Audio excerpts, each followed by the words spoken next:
We have been at it now for 21 hours, and we've had a number of substantive discussions with the Iranians. That's the good news.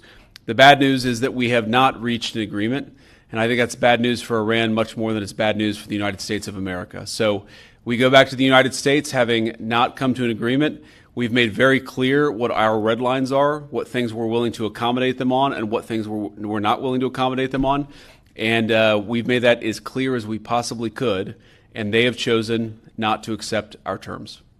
Mr. Vice President, how often did you communicate with President Trump throughout the negotiations? There were reports that there were multiple rounds where there were breaks in between negotiations. How often did you communicate with the president throughout those rounds, and what was he saying as you were going through these negotiations that you said fell short? Yeah, obviously we were talking to the president consistently. I don't know how many times we talked to him, a half dozen times, a dozen times over the past 21 hours. We obviously also talked to Admiral Cooper, to Pete, to Marco, to the entire national security team. We talked to Scott Bessent a number of times.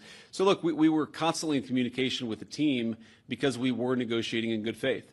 And we leave here with a very simple proposal, a method of understanding that is our final and best offer.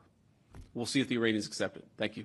Mr. President, where does this leave the China for moves? Did you going back to